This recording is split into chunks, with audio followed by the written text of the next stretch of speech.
Thank you to the organizers. I read there's something like JNU Academy written on the thing they made. There's so much of a overemphasis on what JNU is. It's called JNU Academy.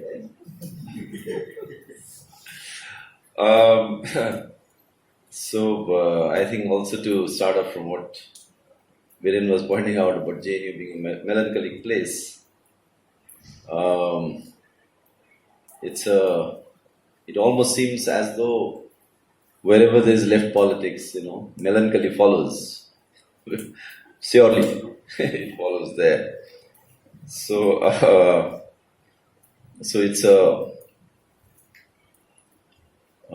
it's actually, I think, not just a theoretical, conceptual thing that we can discuss in the seminar halls or in lectures like this, but the melancholy is also very real. People's emotional labor gets used. By whom? By the left. So, and there are many bitter fights around it. So it is about real people's lives, It's about people who actually get hurt and injured and are sad and are angry, So it's not just a melancholy about a failed cause, as though that cause is somewhere else. But it is people who have, or who in some way believe that they are part of the cause, and then they feel betrayed by either the cause or by the proponents of the cause, or by the most active elements of that cause. So the most committed activist, who is always distributing the pamphlet, who is the most committed guy, who is almost identified with the cause. And they also sometimes look like the cause, They look like socialism. Right? And then we say, socialism looks like that Jholawala. There is a look, you can draw, you can picture, you can take a selfie with socialism, with Mr. Socialism, but also Miss Socialism sometimes.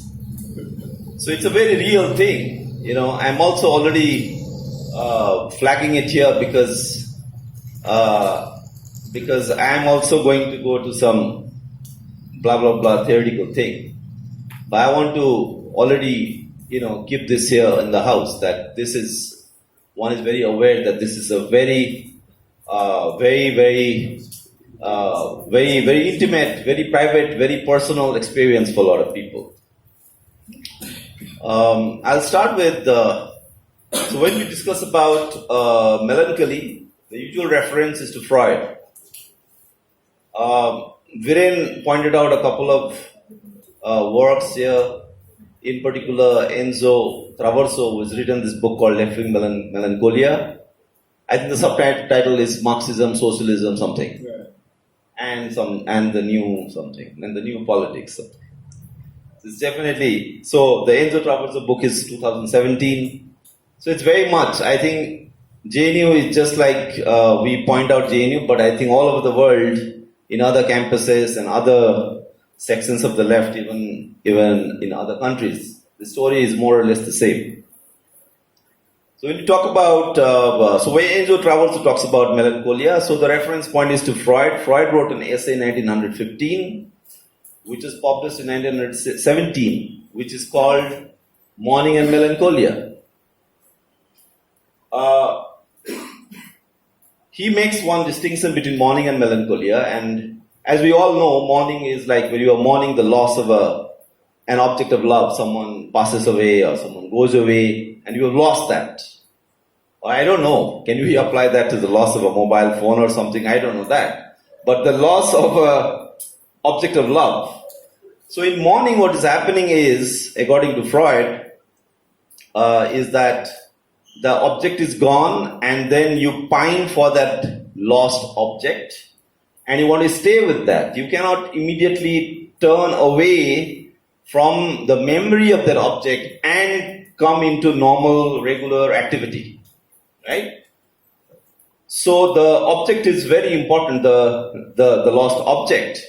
But in course of time, you get over that, right? And then you reconcile with the lost object, and then you are able to divert your energies to your normal activities. But in melancholia, the object that you have lost, even if you like say there's some passage of time, you've lost the object, but the shadow of that object falls on you, and let's say you can't recover, right? Let's read this in Freud's words. Freud says, this is again Mourning and Melancholia. He says, but the free libido, right? He uses the word libido, so not just a sexual thing, but where you are putting all your energies in that direction, right? That's what he means by libido. But the free libido was not displaced onto another object. It was withdrawn into the ego. So this is about melancholia. What happens? But the free libido was not displaced onto another object. It was withdrawn into the ego. Why is he saying free libido? What does free libido mean? Free as in the libido which is now freed from the object which is lost and also mourned over, and you have recovered and you are back to your normal activities. So your libido is free to now get into other activities, but that's in mourning. But what happens in melancholia? In melancholia, the free libido was not displaced to another object or to normal life and to other, normal routine that you start getting back to. It doesn't happen. It was withdrawn into the ego. There, however, in the ego, it was not employed in any unspecified way, but served to establish an identification of the ego with the abandoned object. But served to establish an identification of the ego with the abandoned object. Thus the shadow of the object fell upon the ego. The shadow of the object fell upon the ego, and the latter could henceforth be judged by a special agency as though it were an object, the forsaken object. So the forsaken object, the object which you have lost but whose shadow is now falling on the ego, that serves as a special agency which now judges the ego. Right? And the latter could henceforth be judged by a special, the latter as the ego, that is you, we can say that, could henceforth be judged by a special agency as though it were an object, the forsaken object. So the forsaken object becomes like a special agency now, that which casts a shadow over you and which starts judging you now. In this way, an object loss was transformed into an ego loss. So what is missing here? The object, for which you are apparently pining but you are not. Right? So it kind of looks like mourning, because you are also like, you have lost an object or something, but actually the object is missing here. The object is missing here. I'll just jump the several steps here just to clarify this point. Some thinkers say that, in postmodernism, whatever, we want love without the trauma, love without the suffering, of love, right? It's something like that. So the real core is gone. You just want the experience nevertheless. Right? So in melancholy, so you can see Freud is like, seems like he's kind of looking down on this feeling of melancholy, right? It's like too much, too much show. Both natak hai usme, right?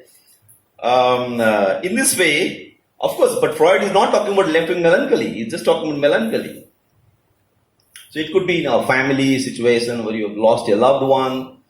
So let's not immediately get too political here and just talk about blah blah socialism and all these people here, let's put up here. But it could also be a personal, tragedy or something where you have this kind of experience where the shadow is cast and you don't recover. This is sadma bolte hain Hindi mein. And there are many Bollywood films about sadma. There's also, I think that, is this the Kieslowski film, the French film, the red, blue and white. I think that also has this. Yeah, that's right, the trilogy. So from here, let's come to Left-Wing Melancholy, and there I want to bring in what Walter Benjamin said about Left-Wing Melancholy. He kind of develops what Freud said, this viewpoint of Freud, and there Benjamin says, Benjamin uses two phrases.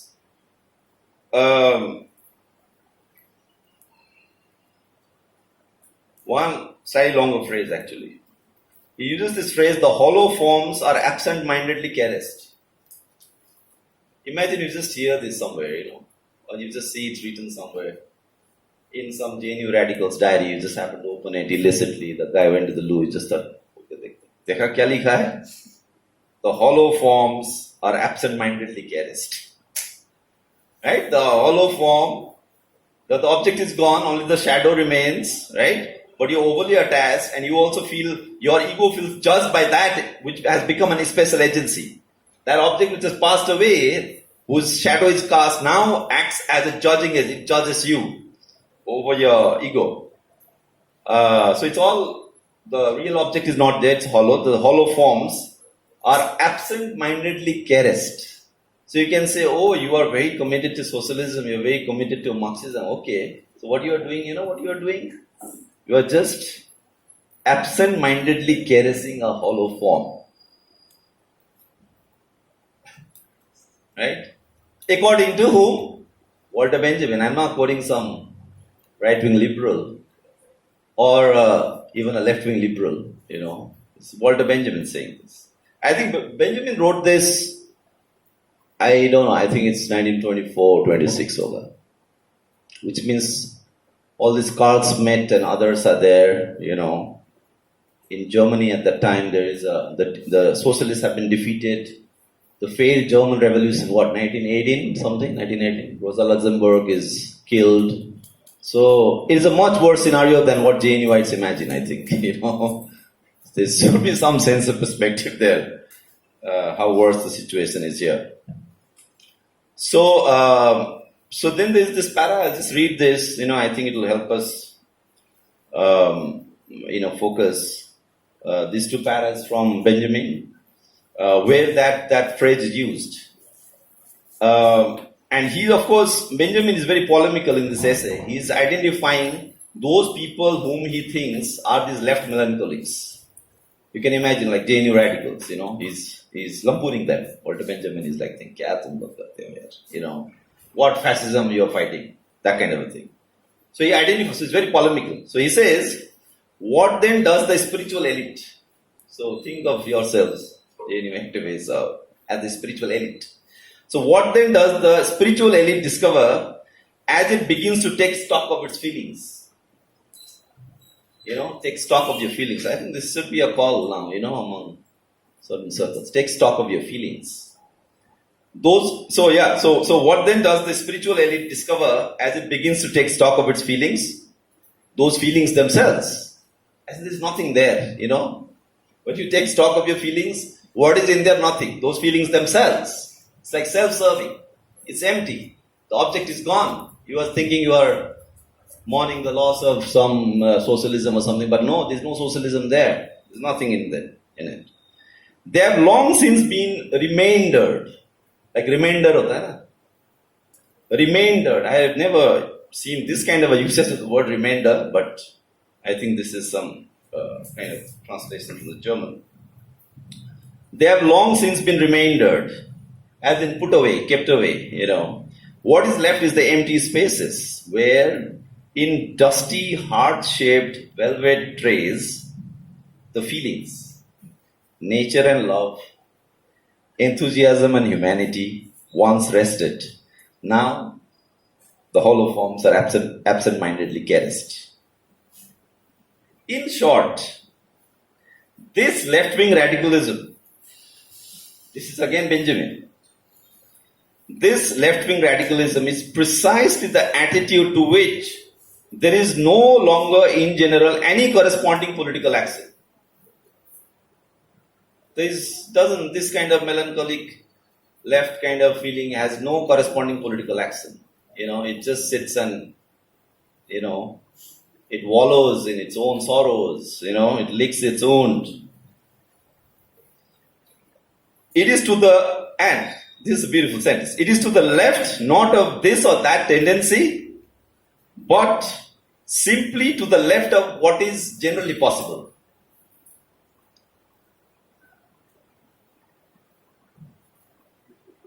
It is not to the left of this or that. It is not left of Congress or something. It is not left of RJD. Left of anything, It's not left of Bapsa. What is it left of? Left of what is in general possible. Anyways, what is already happening and what is possible, you think you are getting it. You are getting it done. So it is the left of what is generally possible.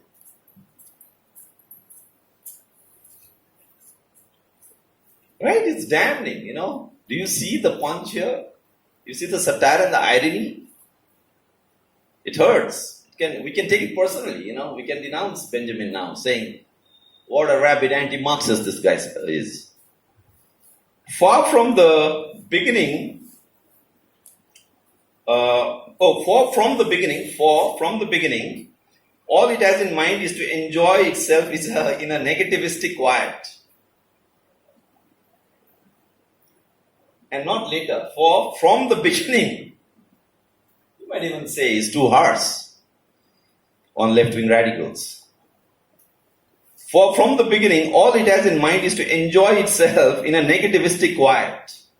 Negativistic quiet. Look at that phrase. Because but maybe today with the outrage culture which is there, you have to do this moral outrage against this, against that. Right? You have to denounce this, denounce that, and be the self-serving radical. In that, I think it's not a negativistic quiet, but negativistic noise, negativistic cacophony. Maybe today, that time there was no internet, there was no moral outrage on the internet where you can easily go on Twitter and, give your peace of mind and feel you have done your bit today. Now you can pour some drink and take it easy because you have shouted down many right-wing people or whoever they are. But then maybe, I don't know, I think the melancholics were quieter then. Now maybe the melancholics are louder. So maybe we need to revise this.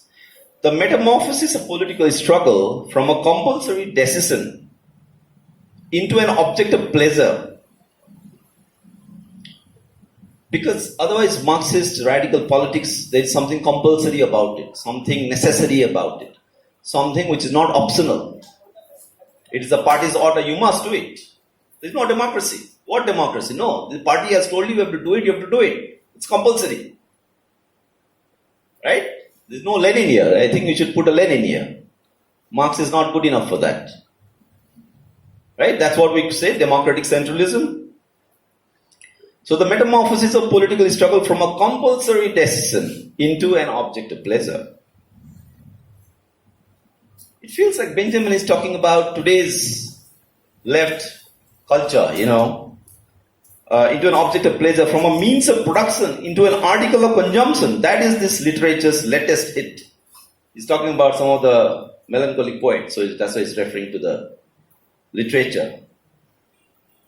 Elsewhere in that essay, Benjamin even uses the term departmental store, I think he saw that there will be malls and all, or there will be a campus like this where there will be these artifacts kept from radical history and then they will remember that. So the struggle then becomes full of cultural artifacts. So if you come to these kind of social science, humanities departments, in these kind of radical campuses, then you will watch. I remember watching Buena Vista Social Club, Cuban music. I'm starting to like Cuban music, you know. Why should I like Cuban music? I'm from bloody this small town, Siliguri. I should like my local stuff. No, I want Cuban music. Right? And then, oh, you must watch Battle of Algiers. You must watch Nostalgia for the Light, which I recently watched. It's a great film, I think, Patricio Guzman. And by the way, Enzo Traverso refers to these filmmakers and these cultural kind of Ken Loach. He refers to Ken Loach. The usual markers, you know, right? Of you being radical. Okay, तुमने ये देखा, तुमने ये नहीं पढ़ा है, तो पढ़ना चाहिए तुमको. तुमने पोंते कॉर्बो देखा ही नहीं है अभी तक. अब ट्रिलॉजी का बात किया मैंने, किस्लॉस्की का, इनको पता था, देखो. So these cultural markers, so he thinks, what Benjamin is thinking is that, oh, you know, it's become like people on the left are not really responding to an actual immanent struggle in which they are placed and somebody's material interests are being taken away and you just have to respond to that situation. Instead of that, you are placing yourself in this larger history which is full of these old artifacts, cultural artifacts, literary artifacts, artistic artifacts, the memory of the Soviet Union, the memory of this struggle, that struggle, you know, right? Marx, Lenin, Bhagat Singh, we shall fight, we shall win. I think the trying to trace that legacy, that which then becomes only an empty memory without the object, right? Unlike Mourning, in Mourning it's very clear, you know, the object, you pine for the object, but now you've adjusted, so you're fine, the object is gone. Here you are not going to give up the object. You are a socialist, you are like, you want to remember all your great traditions, Birsa Munda and everything, you know, right? You want to remember it, you want to remember Bhagat Singh. But here what he's saying is that when you are doing that, the real object is gone, you know. So you use the term department store. So in this other passage, which I'm not going to read, here, he uses actually the term department store as though it's like you are in a mall, you know, and then you go and choose which cultural artifact from the memory of leftist history you are going to like consume.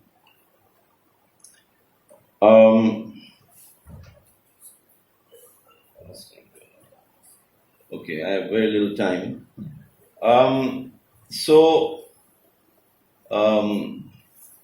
I think the way we remember Bhagat Singh is a bit like that, I would say, you know. There's this thing.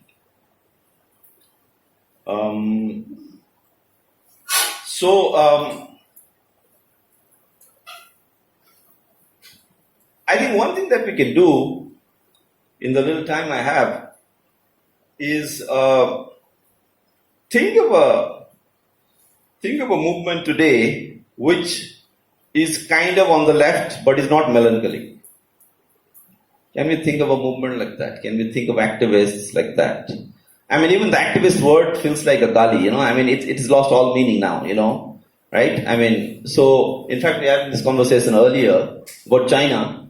Viren is a China scholar, so we have this conversation that if you were to go to China today, like the word activist has very little meaning. Like there is no category called the activist there. Like in India, we have that activist, you know, like the Jholawala socialist, you can actually picture an activist. Activist is these things. They do these things. This is where they go and have their chai. This is the cigarette they like, you know, right? This is where they hang out. This is how they talk. This is where they are found. PLU, people like you. But in China, apparently the category is not there. And I was asking him that, so what happens, like, you know, I mean, or is it that you have people who are like mavericks who are challenging the system, you know, people like say Gandhi, you know, Gandhi is like in that sense he's not, what is Gandhi, you know, he's a bit like a sadhu, like a sant, but he's also close to the Congress, close to Birla and all these capitalists, something like that. It's like an undefined kind of a thing, right? So maybe we are in that kind of, so if you look at India today, and I was just running my mind.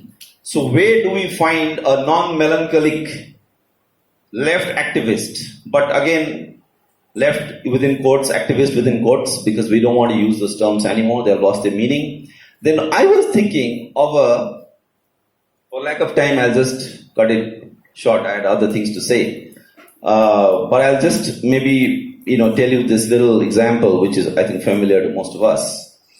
I was once talking to the leader of the Dalit movement in Western UP, Saranpur. And we know which Dalit movement is there, right? The Bhim Army. And the Bhim Army leader, we were talking to him once, and he was generally in a lighter vein. So he said, यार हमारा लड़के लोग ना परेशान कर देता है कभी कभी, लड़के क्या इतना सेल्फी लेता है यार, इतना सेल्फी लेता है लड़के सब, राइट? तो हाँ, मैंने भी देखा आपका वीडियो, सब में लड़के बहुत सेल्फी लेते हैं ना आपके साथ, हाँ बहुत। तो अरे आपको बताऊं, एक बार ऐसा हुआ, मैं तो सोया हुआ था, जेल से अभी भी आया तो थक के पूरा सोया हुआ था। तो कहीं से आ गए लड़के मिलने के लिए, भाई से मिलने आ गए। तो लेकिन भाई तो सोया हुआ है, अब वो लड़के मिल के फिर उनको वापस जाना है ना बस में, कहीं हरियाणा से राजस्थान से आए थे, नहीं वापस जाना है, तो फिर सेल्फी तो नहीं होगा, भाई तो सो रहा है। So apparently what they did, those guys, they went to where Bhai was lying down, वहीं पे, उसी रूम में होगा, सब लोग बैठे थे, वहीं पे सो रहा है। So he's sleeping. Chandrasekhar Azad is sleeping, and they lifted him like this. And or they are like clicking it, And suddenly he woke up, तो क्या कर रहे हो यार तुम लोग? अरे भाई सेल्फी ले रहे हैं ना, सेल्फी तो बनता है, इतना दूर से आए। Now, we go to a protest here and we are so conscious we should not do all these things. It's a serious affair. People are being murdered, Dalits are being killed, Kashmir mein ye ho raha hai, there's a protest. Of course, we are not going to do that, right? But here is a movement that does not have any notion of guilt. They are what they would be even in some other scenario. They are not carrying this thing, ऐसा होना पड़ता है कि ये left politics ऐसा होता है. There's no defined thing, from before. They're just being what they are. They just respond. They just feel like, हमारा भाई है, what else? लेना है, Facebook में डालना है. क्या है?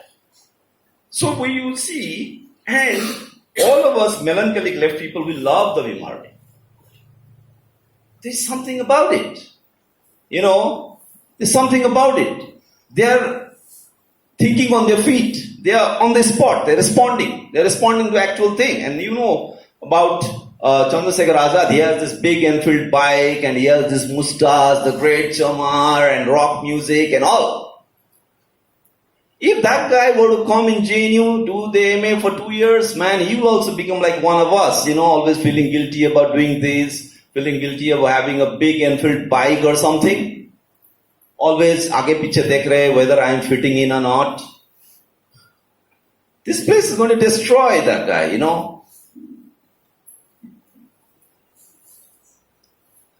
So when you see Bhim Army, the power of Bhim Army, apart from all the caste issues and caste oppression that they are fighting, is the very form of struggle that they define. Right? Is something which I think Walter Benjamin would have loved. Right? And we feel that tremendous sense of emptiness, gap, something which we couldn't be, all the fakeness that is there in our lives, where we are not able to take stock of our feelings. And maybe we are scared to take stock of our feelings because we'll soon realize there's emptiness there. There's only a shadow of that object of socialism and Marxism. It's only the shadow.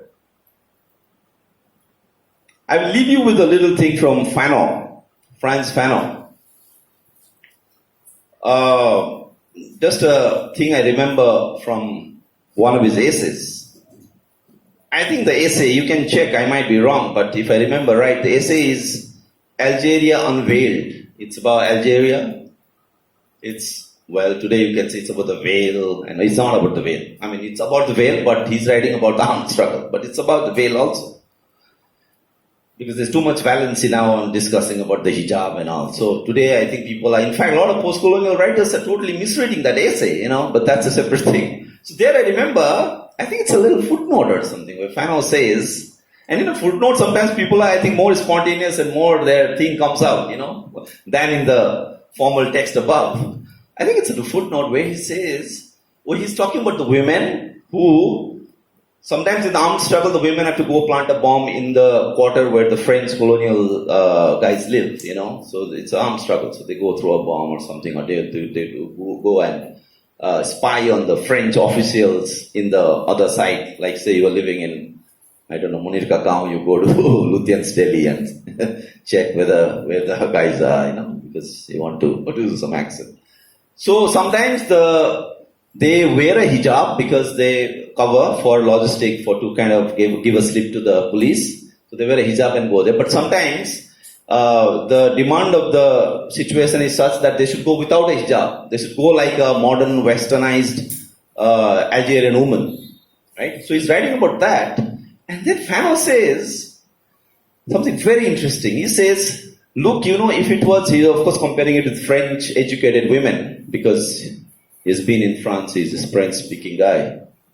So he says in France, like mostly the women in this kind of movements and all, they read a lot, and they watch cinema and they have a lot of exposure and all. So they have some models in their mind, So when they are doing anything, they're always like also having some model in their mind, something. Like maybe say if it is, I don't know, in the 60s, the French feminist movement or something, they would be influenced by Beauvoir or something, right? Or watch some Godard movies, and they are like, Godard made the 1967 movie called The Chinese Woman or something. So you have something going on in your mind. And Fanon says, but look, these women, they are like illiterate, or they are like not very educated, they don't have that exposure, they are normal family, whatever, neighborhood women. They've not gone to university or something. And the advantage with these women, Fanon says, is that they respond to situation as it comes, right? There's nothing that they are having to negotiate with, some kind of a prior, what should I say, like a stream of consciousness thing, which is there in their mind about some commitment to socialism, of the long history of what had happened elsewhere in other liberation movements. No, they don't need to read about the experiences of the Vietnam liberation movement in order to do a liberation movement against the French. They are responding to just as the situation happens in front of them, just respond. And that is a great advantage for the Algerian women. That's what Fanon says. Right? And I think the Bhim army is something like that. They don't need to read books on how Dalits had responded to atrocities in Khairlanji. But if you are studying in a university and you are that kind of left or Dalit activist or something, then you would be reading everything like all of us do, right? Black movement, this, that, all that. And I think that kind of immobilizes us to respond to an actual situation. So, when one is then talking about left-wing melancholy, and I'll just end here, Siveshwar. Left-wing melancholy, and particularly in Enzo Traverso's book, it's a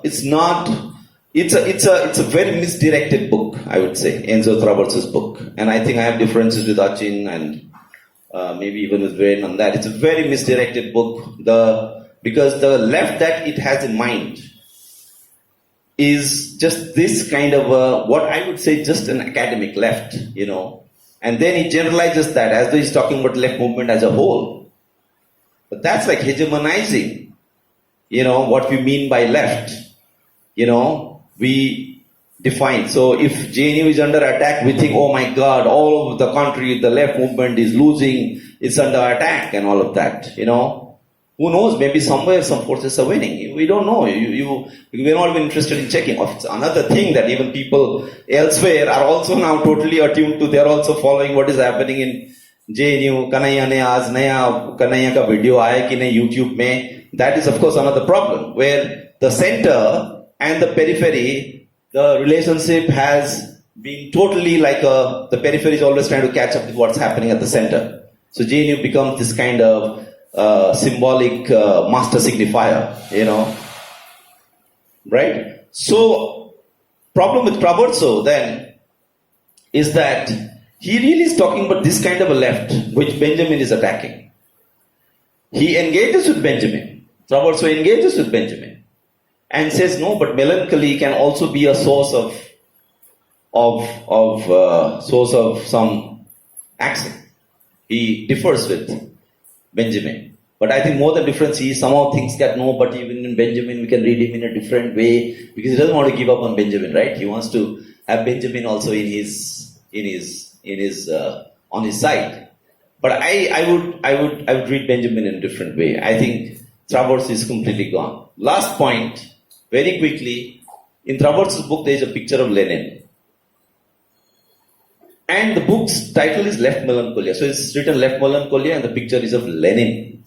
Do you think Lenin was like some melancholic left activist, licking his wounds somewhere, unable to do any, go and actually lead the struggle at the front? No, he's just the opposite. Lenin is the end of all of this left melancholy and all this Rona Dhona. And of precisely what Benjamin talks about, political action. Lenin is the ultimate guy for that. But Traverso, in a travesty of sorts, puts the Lenin picture and the Lenin picture from 1924 from a Soviet artist. It's a real picture. It's not like it just got some of those publishing house guys and said by Lenin ka ek sketch banao wo dal de. Wo bhi nahi. And he refers to that Soviet picture from 1924 inside the book also. There's a discussion on that. So he's so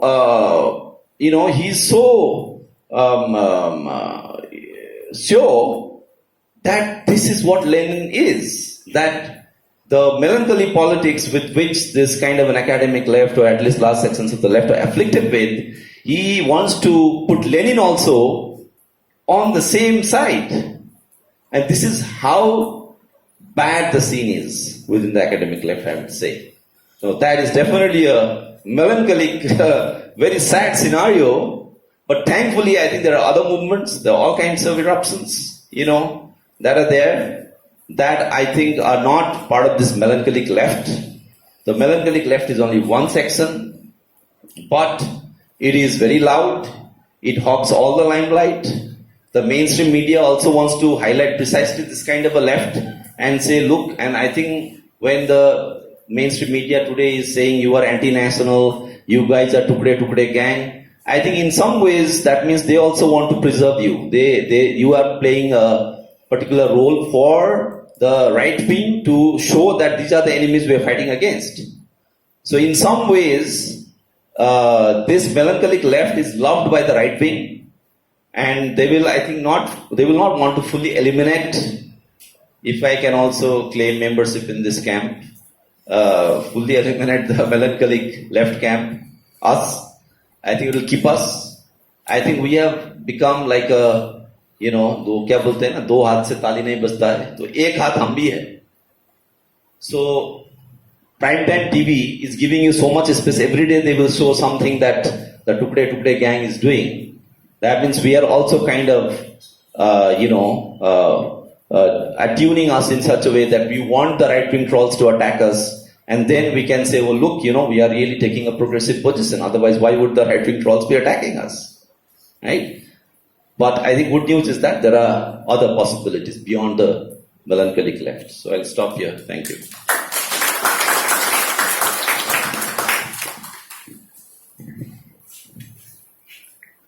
So the floor is open for discussion. I think people might have a lot of questions. So, just to start the ball rolling, I think. Okay, so I have a question to Saroj, I think. So you quoted Benjamin. I'll also quote Benjamin, I think. The tradition of the oppressed teaches us that the state of emergency in which we live is not the exception but the rule. We must attain to a conception of history that is in keeping with this insight. Then we shall clearly realize that it is our task to bring about a real state of emergency, and this will improve our position in the struggle against fascism. This is thesis on philosophy of history. So here Benjamin is talking about that we should have a conception of history. Yeah. To take upon fascism. So to do away, all kinds of history, because history has taught to us that we lose battles, and that is the melancholy.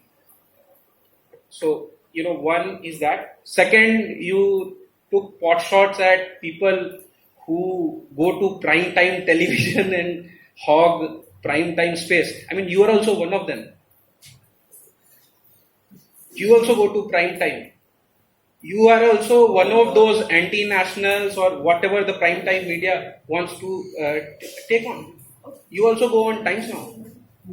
So I want these two, What are you saying? Explain. I'm explaining that the charge that you are charging upon us, that the right wants to keep us, and you are also in hands with the right. Do hathon se tali baj rahi hai, that you are taking prime time space. I mean, you are also one of them. No, I'm also there. Yeah. Yeah. Yes, I'm also there. So please respond to that. I mean, No, how do you respond? How do you place yourself there? So I'm also there. So I'm admitting. Now you say. No, then it's okay. Yeah. And the first question then.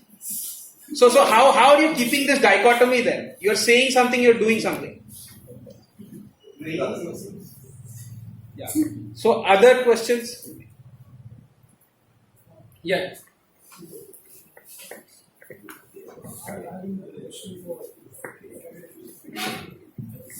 Yeah, hi. I have a question for Murthy, sir. Last time I was checking the opinion polls of people from Eastern European countries, and most of them were kind of nostalgic for Soviet Union, and that nostalgia for the good old days of communism was very high, 40%, 50% of population. So when we as left academics, long for those days, it's not we are doing an abstract theoretical exercise. We are just giving expression to popular opinion on the ground. People on the ground want that. It's not that we are trying to create that demand.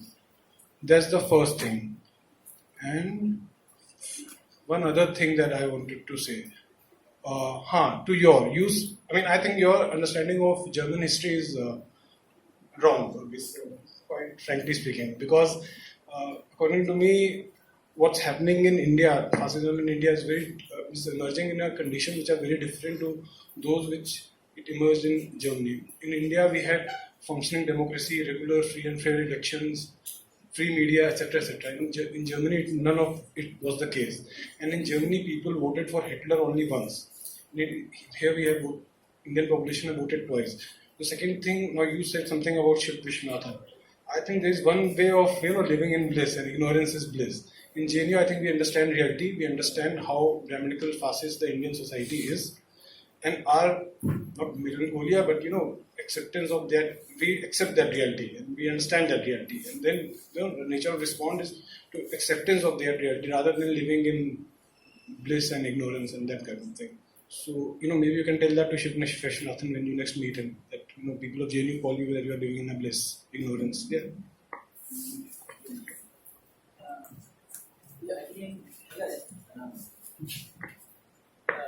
I think your understanding of interpretation of Benjamin's melancholy is to some extent misdirected, misguided, because Benjamin also talks about weak messianism, and in his thesis on the philosophy of history, which is not, and he talks about messianism without messiah. So there is a kind of, and Benjamin also says that it is for the sake of those without hope, that hope is given to us. So Benjamin's interpretation of melancholia is very different from Freud's understanding of melancholy. Actually, this melancholy actually is based on weak messianism and this hope, kind of, which is basically which unfolds a kind of messianic politics, actually weak messianic politics. You know what? We can always talk about what else Benjamin has written. So I would like you guys to focus on what was discussed here, rather than say, "नहीं Benjamin ने तो उसके चीज में लिखा है, आपने तो बताया नहीं, वो तो सब थोड़े ही बताने यहाँ बैठे। Messianism बोला है, sense of history बोला है." Are we again competing with who has collected more cultural artifacts?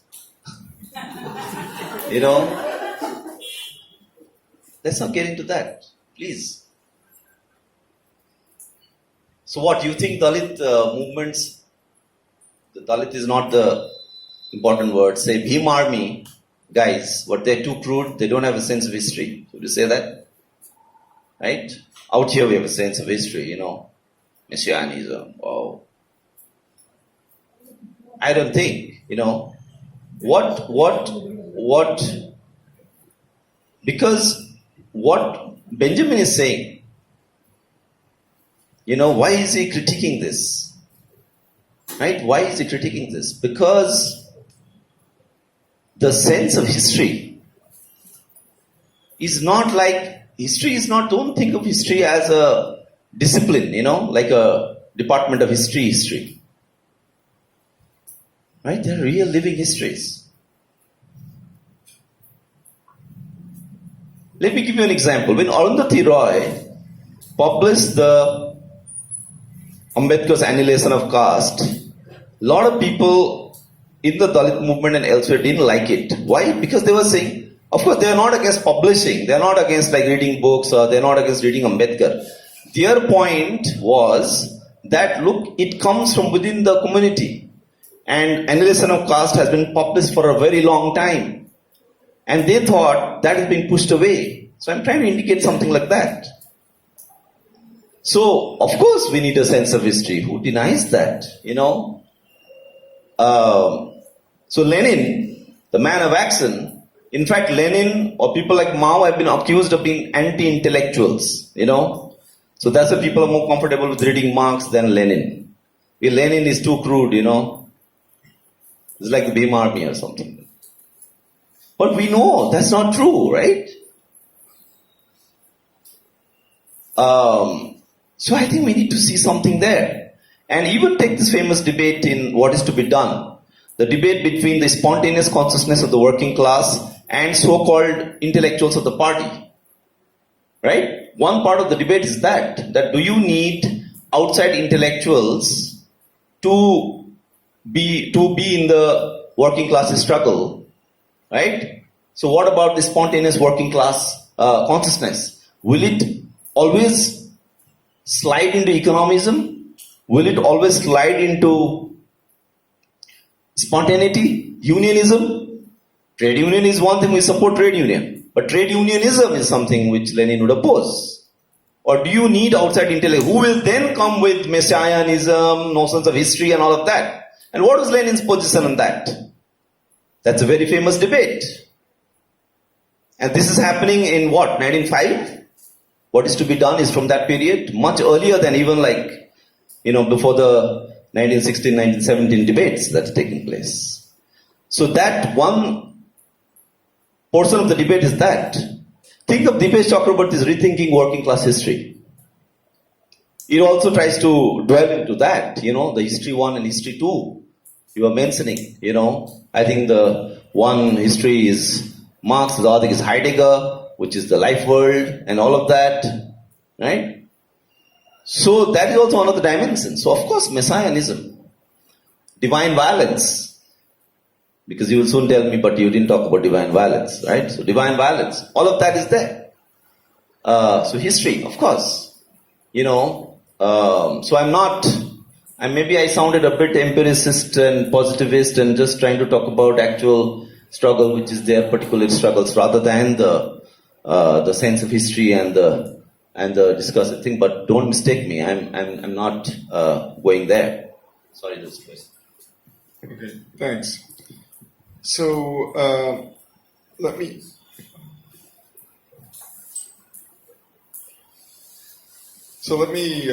continue the dialogue here and respond to a couple of things. I guess the first had to do with the socialist states and how they're actually going back to, they're sort of getting nostalgic for socialism and so on. I think from my perspective, that actually doesn't contradict anything I was saying. I mean, I think it's actually very interesting, and I think what we have to really do at this point is then try to explain that and to see where to go from there, right? So full-fledged welfare state, people in Germany say that build the wall and build it can be the higher. Yeah. Same here. So I guess because there was a welfare state which was working, people were promised some kind of a welfareist democracy. Yes. You know, but they never got it. They got it the most brutal form of liberal capitalism. Yes, exactly. It's very complicated by people long for. Yeah, it's not very good, but I think the question that is a little more complicated is where do we go from here, right? I think because it's not a question of bringing those back, but it's rather, well, I mean, how are you going to bring those back? I think those are going to be the issue. I mean, yeah, so.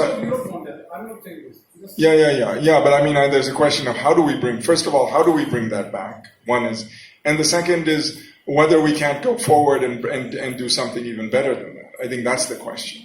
And I think so that really has to be where our politics begins to come. I mean, how do we, yes? Then my point is that the debate between whether it should be called mourning or a melancholy is, I don't know, it's a wrong debate because the correct word should be longing. You long for that state. Yeah. No, but I think because when I was distinguishing between mourning and melancholy, what I was really thinking of was this distinction between those who say we should give it up, right, which is the mourning, and the melancholy. So let me get. I think Saroj already mentioned this, but the melancholy brings us back to Benjamin and this.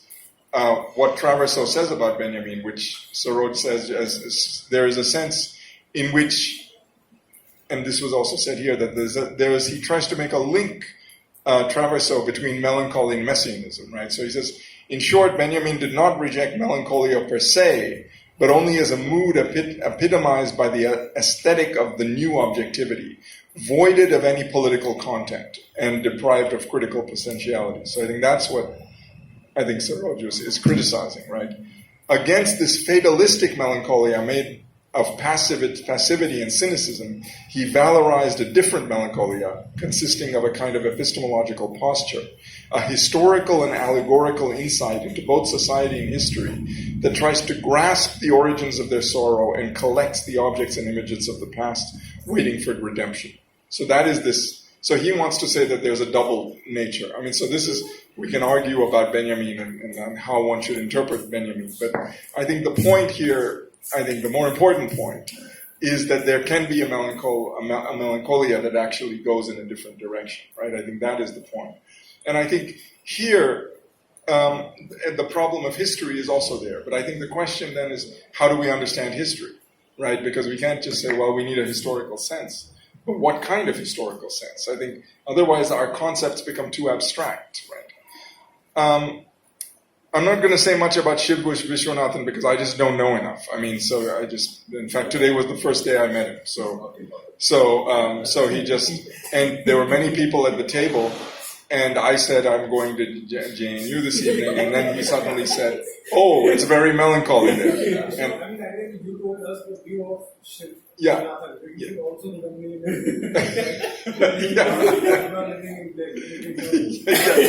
No, I mean, and he said, but everyone on the table is, oh yeah, he's someone who really fights Modi and so on. But, I mean, you can take it or leave it. So he's someone I don't think I want to comment too much about. But I will say one more thing, and that is because Saroj talked a lot about the cover to Leftist Melancholia. And I think that's a very interesting, the book of Enzo Traverso and the whole idea of Lenin. And I think that we have to remember that for Traverso, Lenin is not your archetype of left-wing melancholy, right? So the reason why he has that picture there, and he's taken that, is because he's asking, what is Lenin pointing towards, right? It's a future, right? And he wants to say it's that future that has gone away now, right? So the future as socialism, that is what we're melancholic about. So I think that it's very much, Lenin he wants to say, is sort of the past, right? That is what he's saying. That we can't have that same relation to Lenin as we had earlier, right? That is his point, I think. So Viren, let me just have this. Thankfully, Viren has brought out the Traverso a paragraph in which he talks of Benjamin. pass me that. So let's just read this passage, which he just read. And I think that's where I think we slightly differ in the emphasis here. I think, so what Traverso is writing, in short, you will see where he's going with this analysis of Benjamin, right? In short, Benjamin did not reject melancholia per se, but only as a mood. Epitomized, this is Traverso's book, page 48.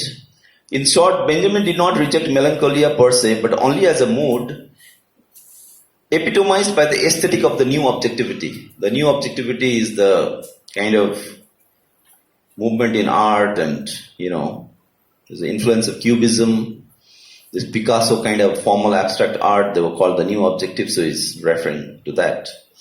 But only as a mood voided of any political content and deprived of its critical potentialities. Only to that extent he is against melancholy. So Traverso is trying to suggest that, but there is a different notion of melancholy in Benjamin. Then he says, against this fatalistic melancholia, made of passivity and cynicism, he, that is Benjamin, valorized a different melancholia, consisting in a kind of epistemological posture. In the Benjamin essay, Benjamin says, look, these people have lost real touch with things and they're only into feelings, or their things have all become empty. And you see Traverso repeating the same problems that Benjamin points out when he says a different melancholia consisting in what? In a kind of epistemological posture. So Traverso is still moving in the same realm. I've seen this, what is going on here? In a kind of epistemological posture or historical and allegorical insight into both society and history that tries to grasp the origins of their sorrow and collects the objects and images of a past. Same thing which Benjamin is critical of. The objects and images of the past, you go around collecting the objects and images of your beautiful socialist past, waiting for redemption. So Traverso is now getting the point, as you can clearly see. He is thinking that Benjamin is also telling us to do the same thing that Benjamin is critical of, but do it in an optimistic way. So, right? So from this passage, I hope this is very clear. You want to come in? I know you have a strong disagreement here. Question is that, if a normal person, Please come here and be very clear. Yeah. The idea is that I will sound boring and repetitive while saying this, but the question is that when an ordinary thing, they long for the welfare state, they long for the stability in their life, they do not want the constant state of precariousness that capitalism has given them. They want that back. What will you explain it to them? That you are longing to artifact of the past and you should not hope for that because there is no alternative and we should accept that. What will you say to him? I'm there with you on this. There is no disagreement.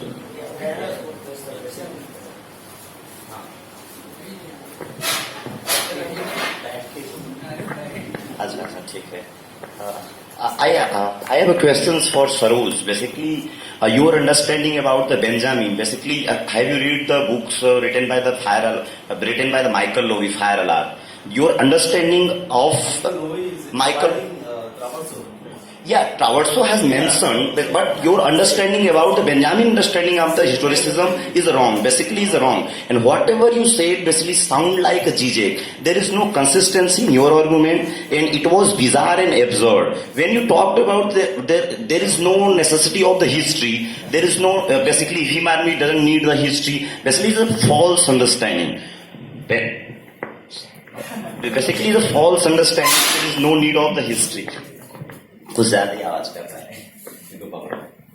basically you understand Bhim army doesn't need a history because they don't want. I'm not saying doesn't need. No. You see, it doesn't need the history of the academic left. No, even I'm saying one thing. Benjamin melancholy, left-wing melancholy is not about the historicism and the dialectical materialism. Benjamin's understandings of, basically Benjamin talked about the left-wing melancholy, basically what was the situation in the 1930s when Soviet tapped to the German, and when those who were vanguards of the socialism, particularly talked about the Stalin, they came together with the German government and there is non-aggression agreement. These things created the melancholy. Basically, Benjamin Feyerabend, I have read all the books.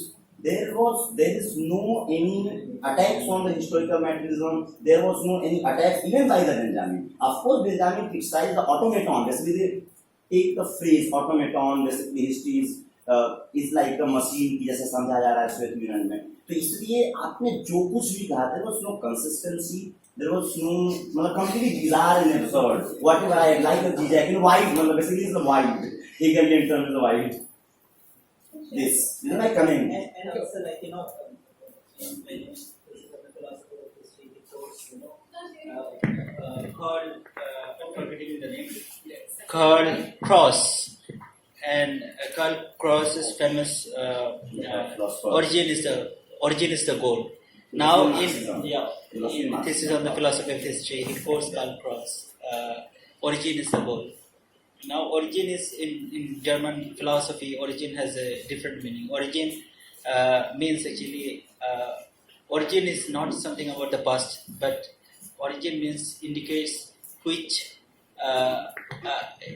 to future, which is yet to come.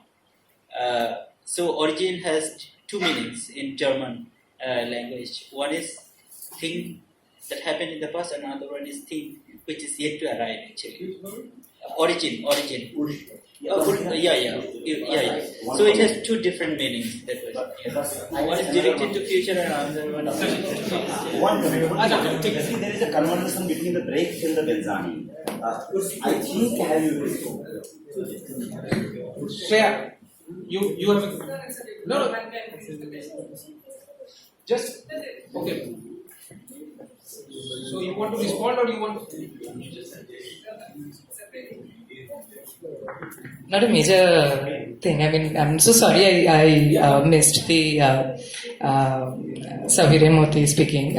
Just caught a bit of Saroj speaking. What I mean, not getting into the debate of what Benjamin's definition of melancholy, whether he agreed upon historical materialism or not. I mean, that's of course that point has already been thrown up, and I'm sure Saroj is going to respond to that.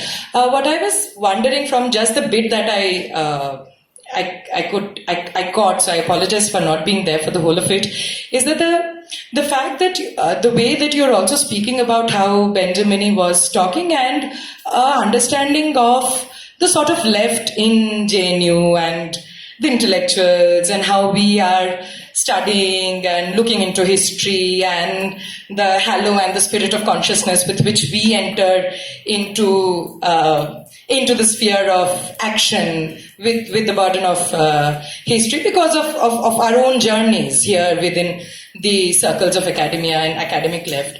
But, I mean, given this is the concrete example that you're taking and you're actually making a generalization about the fact of left as such.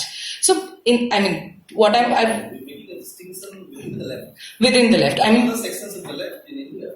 Right, I mean, that's what I was trying to say, that in JNU, I mean, we hardly see any left. I mean, that's a very fraction of left, and left history in JNU in India for some time has been an history of insurrections. I mean, where people have lived the moment, have their eyes into the future, and it's also something about the past, of course. It's about something that you know of, but you also act in terms of insurrecting for the future, and that has been the history of left insurrections, revolutionary left insurrections as such. At times when thanks for your clarification. At times when we bring this entire debate within the confines of how JNU and the academic left works, it misses the fact that the history of left is actually outside these campuses and a history of insurrections. That's much that I thought. That's precisely the point here, And I think because we also talking about certain texts here. So that was my critique of Traverso, basically, that's because it's an influential book. It's like soon it's going to come into our reading syllabuses. Maybe I will also have to teach this book because there's also a global kind of a circuit within which certain books become hegemonic within the academic left and all of that. So I have some strong reservations about that. So it's just that. Vishal has a question. I can speak without mic. Huh? I can speak without No, speak with. Sir, first I like the framework you talked as. So within that framework only, I have just pointed out some. Just suppose that there is a communist movement now. So I am putting this same vocabulary. Who is the object of love? I can say the communism. The communism is the object of love, and the object of loss is the failed movement of the communism. We are losing that object.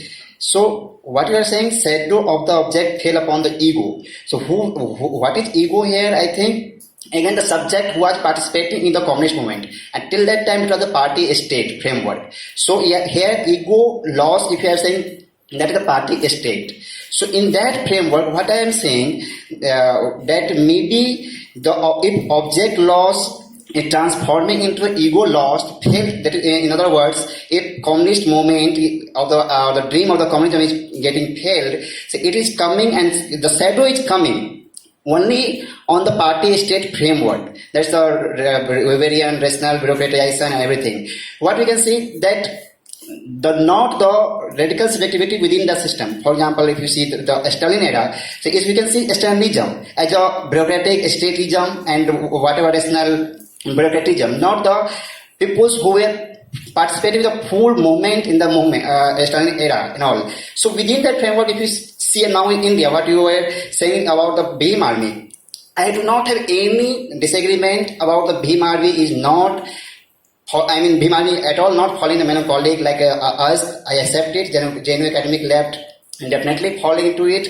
But this is not that just following the ISA or SFI and these things. The very framework of liberal socialist or what we can say liberal democratic socialism, that constitutionalism, the framework we are doing. So they are getting saturated into that structure because the subject, ego, was party and party state. So the failure of the JNU left is also that getting trapped into the constitutionalism, rationalism, bureaucratism. This is the failure. So how we can see that these kind of outside of melancholic stage in Bhim army will continue, because we can see that in the election time around anti-elections, there was an internal pressure going on around also that you have to contest the election. So how to exit out the democratic desire that we are not able to exit out. We are also falling the trap of the democratism. So similarly, Bhim army can also fall in the trap of constitutionalism and democratism, cannot get out of it. I am very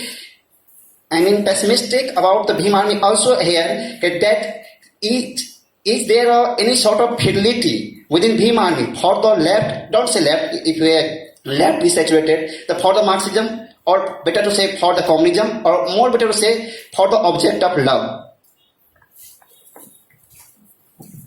You have yeah. Thank you, Dr. Giri and Professor Murthy, for such a wonderful lecture. I have a fundamental question to Dr. Giri. Sir, basically in the tribal peoples, when they were involved in the violence activities like Maoist, so basically they are basically illiterate peoples. So how the concept of melancholy relate with them, and how they basically know about this, and how you see about the melancholy with them? This I want to say. This is proving your point. This is. I sincerely hope that this melancholy will not reach to them, right? Sorry. No, I'm with you on this. This melancholy should not. Who am I to say this? But as a wish, I don't know how you have understood melancholy, but it is definitely not recommended, And in fact, you mentioned the Adivasi involvement in the Maoist movement.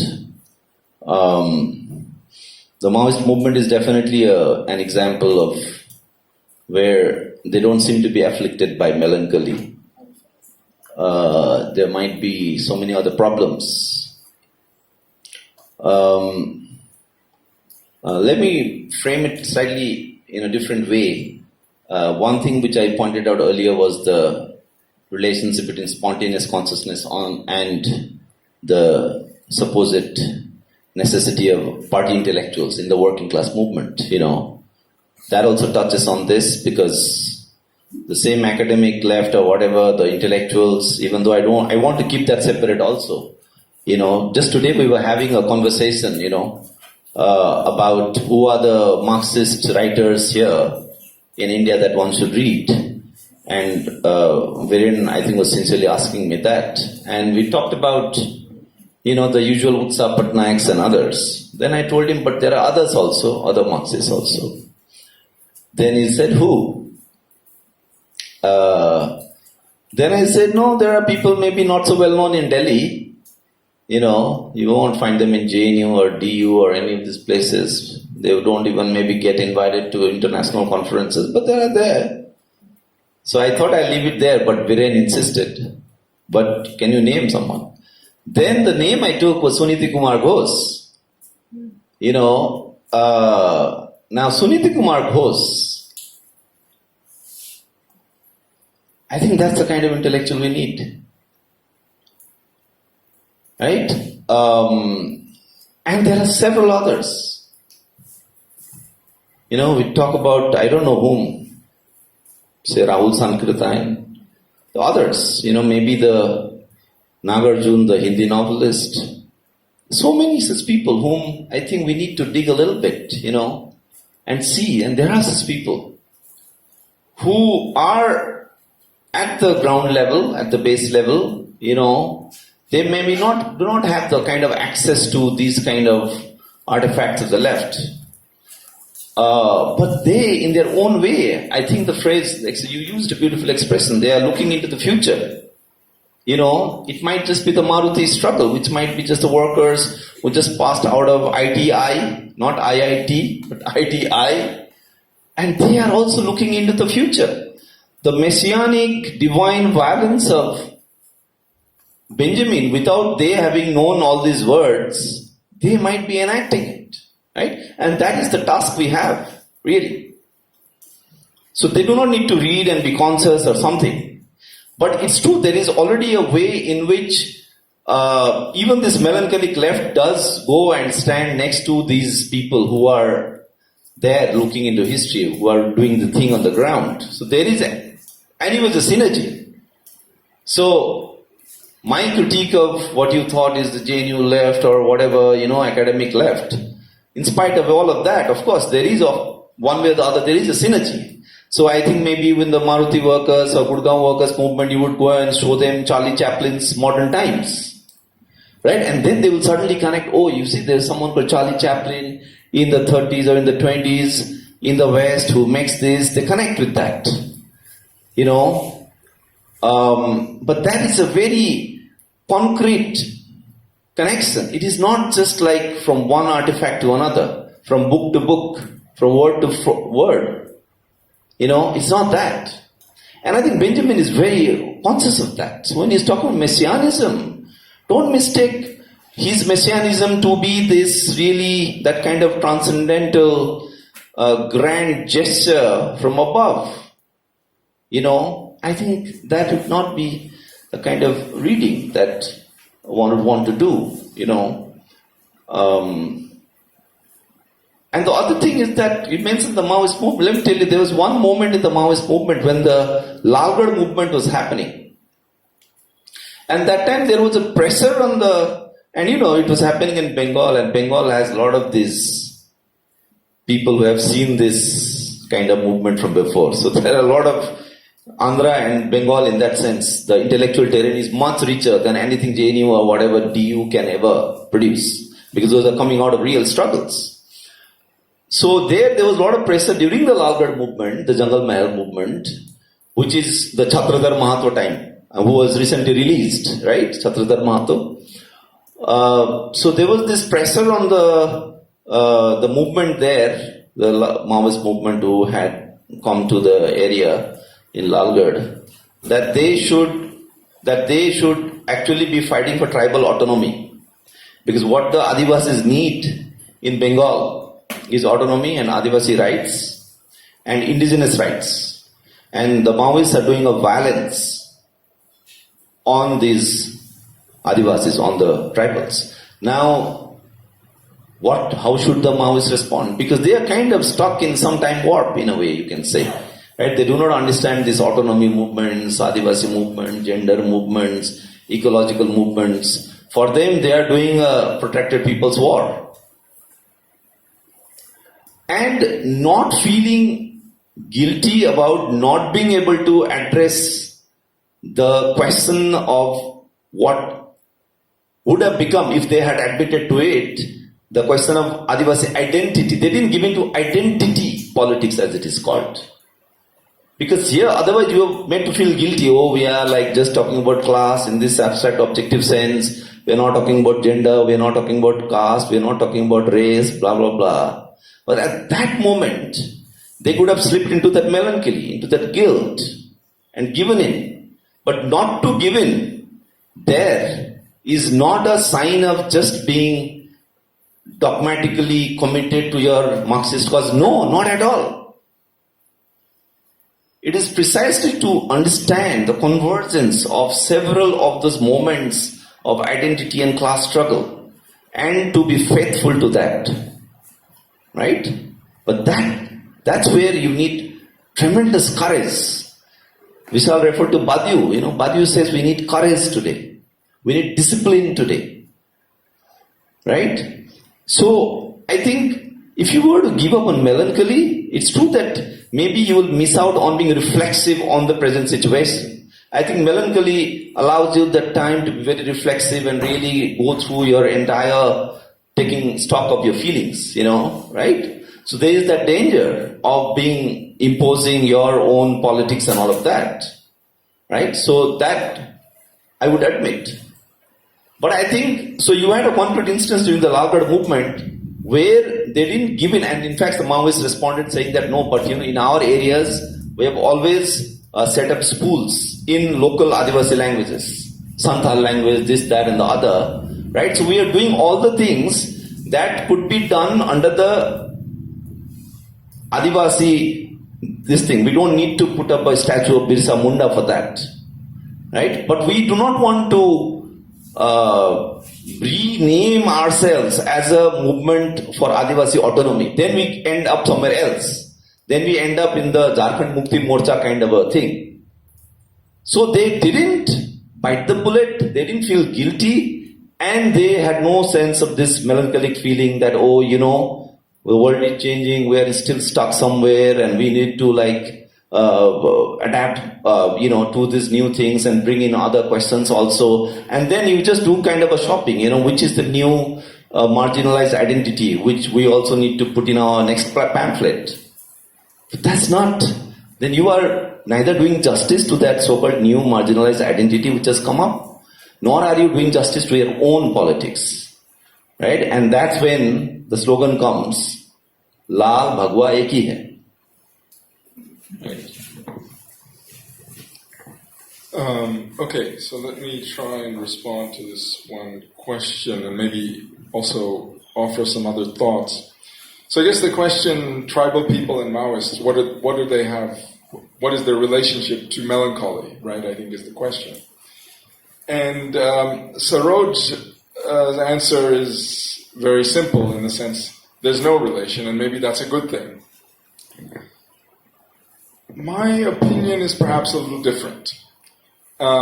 So I think the first thing we have to understand is what the melancholy is about in Enzo Traverso's book. So we're actually being fairly speculative here, because Traverso's book is not about the tribals, it's not about any of that, right? But to some extent it is about Maoism, right? Because if you think about Maoism, we really have to think of it as a larger historical project. And to the extent that that larger historical project is connected to the socialist project, and to the extent that we become cognizant of that connection, we can begin to see why melancholy would come in. Now, this of course is only a possibility, and it may not be there now, right? And as Saroj is saying, and I think what you're implying is they're not melancholic. But we have to ask, because when we say melancholic in this context, we mean a very specific thing, which is the melancholia connected to the project of socialism. So the other question, the sort of corollary to that question, and what interests me, is the way in which the Maoist movement, the tribal movement, could become a socialist movement. Right? Because it's not clear to me that it is that at this point. Now, so that's why when we say Maoist, we mean something very abstract, right? That Maoism, and this is something that happens quite often when I go to China and they talk about Indian Maoists, they're always like, well, is that tribal movement, how is that connected to Maoism as we understand it, right? And I think, but to the extent that one can make that connection, then I think it becomes very interesting for me, and world historically, right? But then, of course, you can begin to understand why, then it's connected to all kinds of the melancholy of the passing of the Maoist movement, because Chinese Maoists are very melancholic.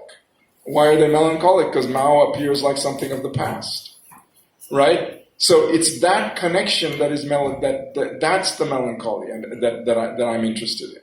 And that, I think, is connected to Benjamin and all kinds of other things, right? I mean, to a vision of history. And this is where I think I should say something about this idea, the distinction between spontaneous consciousness and, I think, what was the other thing, a kind of reflexivity, I think.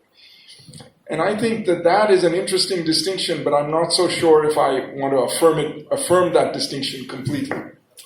And the reason is because I think that the spontaneous action is always already mediated by various forms, including, of course, social forms, conceptual forms, and so on. So that I don't think we should make an either or between the spontaneous. I think we, of course, should support the spontaneous movements. But I think at the same time, we should begin to think, well, as the movement develops, the hope is that there's going to be greater reflexivity, which then comes with a kind of historical vision. So you can say, I think I'm more Hegelian than Saroj.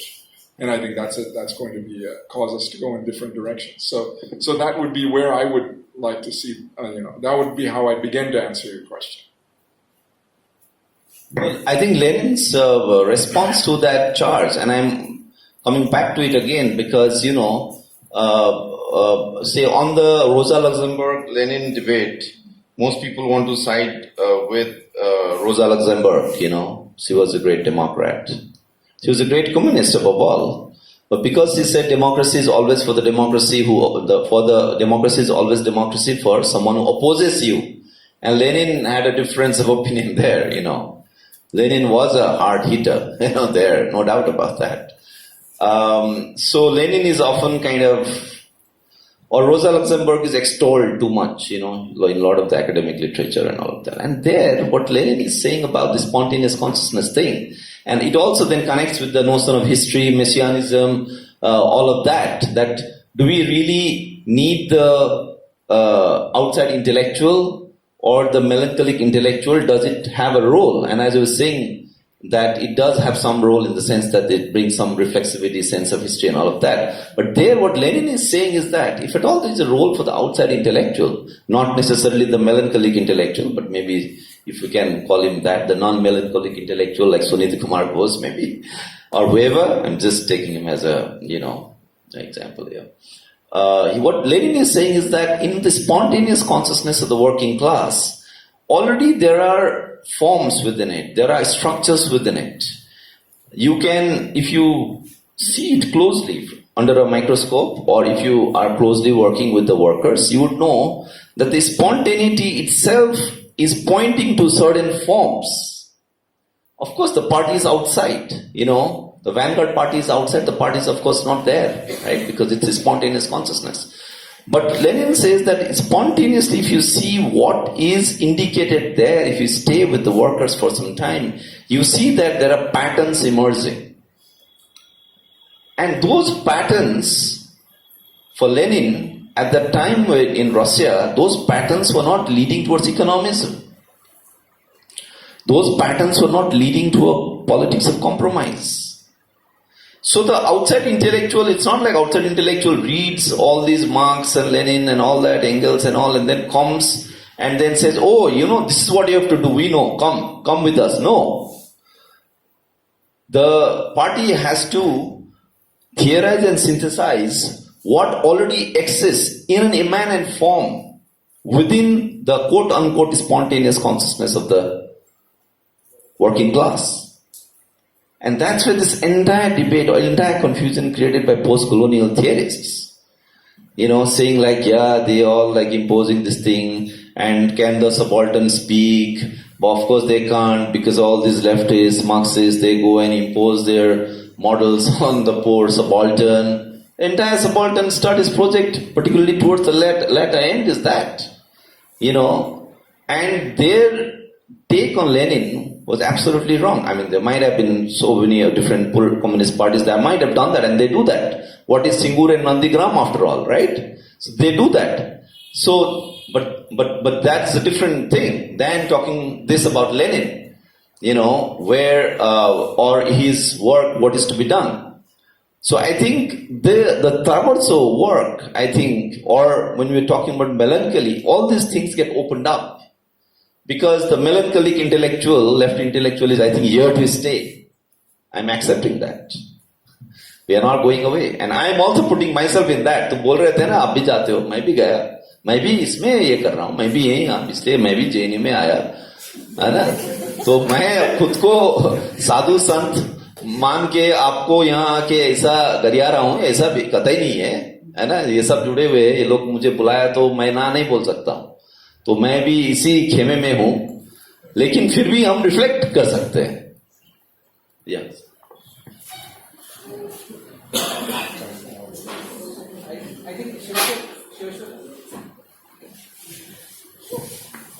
I'm not sure whether a thing called spontaneous consciousness exists. If we look at how current advertisement or PR industry is designed, almost a third of global GDPs is spent into making us buy things that we do not need. The entire concept of consumerism. I mean, that's gigantic propaganda which we are bombarded with at every level of our existence. Similarly, let's take the consciousness of nationalism. Now, it does not exist spontaneously. It is created. It's created through use of propaganda in state. This Sanghi consciousness, even that is created. So what do you mean by, this thing called spontaneous consciousness? I don't know. I don't think that there's a thing called spontaneous consciousness. Yeah, you're right, but I'm just referring to Lenin has used this term in his What is to be done. So that's what I was referring to.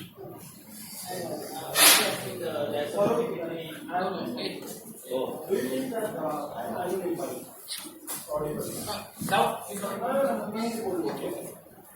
think that the extent of melancholy within the left-wing melancholic intellectuals is somewhat related with the extent of what we call the extent of the liberal compulsion of what we call the right to sound politically correct? Yeah, that's true. That's definitely part of it. I mean, that's what I was saying. When the Maoists refused to buckle down under that pressure, when the Maoists refused to buckle down under that pressure, and that pressure, let me tell you, now that it's again coming, it was from another group, from within Bengal. They said, what is this? And I think that time Kanu Sanal was alive. I think Kanu Sanal also gave a statement saying Maoists are getting it wrong. Imagine Kanu Sanal, the father figure of the Naxalbari movement, saying it, He said, this is actually a movement of tribal autonomy. What are the Maoists doing? Of course, Kamusanel had fallen with the Maoists long time back, so it was not the first step. So it was kind of predictable. We knew he's going to say that. So, but they didn't buckle in, and that time we'd done some programs, some of us went there, visited those areas and all, and that time we thought maybe, that buckling down might happen because there's a lot of pressure. Because identity, this, that, caste, Adivasi, all these questions, But I think the leadership there, the party leadership, I think was not following too much of what is happening globally with the left. Otherwise, I think they would have thought, acha, we have to give in now because this is the new thing in town. If we have to survive, we have to do this. We have to, like in JNU, the shift from Marx, Lenin, Bhagat Singh, we shall fight, we shall win, to, what is that? Phule Ambedkar, Bhagat Singh. So, right, that shift, you got to reflect on that, what happened, why it happened, what was the mind behind it, all of that. So you are right, there is a entire thing about political correctness, and what underlies political correctness is that kind of a narcissistic individual who wants to be always be protected, and everybody has become kind of very,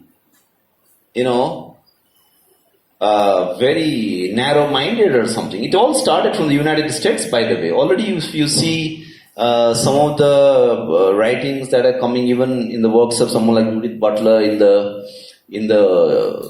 late 90s and all. This is already there, where everything will be a court case, litigation and everything, go to the court, sort it out there. Even when from a very vibrant women's movement in JNU, when GS-CAS was formed, some of these questions had come. When GS-CAS was formed, there was a opinion in the campus that this is not good. Then the real living movement on the ground might be now substituted by a committee. The committee is good, it should be there, but this will also mean that the spontaneous, because before GS-CAS there used to be spontaneous kind of marches here on any case here, any case of gender violence here. But once the committee happened, it felt like, okay, we'll do this, but committee mein kal jana hai, wahan aisa complaint dalna hai. So there was a phase through which we went, I think. And so I think, so in the Freud essay, interestingly, he ends with actually narcissism. He says that the melancholic ends up in being a narcissistic ego. So it's a very, and this is 1915-16 he's writing. Towards the end, that's where he goes into, Freud. Because it is an ego now backed up with this such attachment to so many cultural artifacts, as a dense notion of history, all those attachments that are there in your mind, immobilizes you, There are too many ifs and buts in your mind. You have read too much, you have seen too much, you have sorted too many things, It happens if you go shopping, you go to every too many shops and all, and then you can't buy anything. This kind of an immobilization that is there, and that becomes an extension of your ego. And that's where the narcissism builds, So, so this is the last. I just thought that Sir made a very valid point here, and there's a reading from J. Krishnamurthy regarding sadness and something along these lines. I'd just like to read it out. Can the I process be made permanent? Can the consciousness of tendencies, wants, and accumulated memories from which arises individuality be made permanent? In other words, can these limitations become the eternal? Life energy is in a perceptual state of action, movement, in which there can be no individual continuity. But as individuals, we crave to perpetuate ourselves, and when you deeply discern what is individuality, you will perceive that it is nothing but the result of ignorance, maintaining itself through the many layers of memories, tendencies, and wants. these limitations must inevitably cause sorrow and confusion. That is what I'd like to conclude with. So, first of all, I would like to thank both our speakers. I think we were wanting to have Viren and Saroj for a very long time. I think I had a conversation with Viren long back in 2017. I think from then to now, so we badly wanted him to speak from JNU Academic, and Saroj, we wanted Saroj to speak from JNU Academic from, I think, 1.5 years back. I was in constant touch with Vishal and I was telling him that we should organize something. So thank you both the speakers, and I hope, Viren, when you are back in Delhi, sometime we'll again have something more on Marxism per se. We'll have some Marxist school or something kind of thing. Okay. And thank you all those of you who have come for the talk. In this weather you came and you stayed for so long. So thank you all of you for this, very enlightening discussion that we had. Thank you all of you. Thank you. Thank you.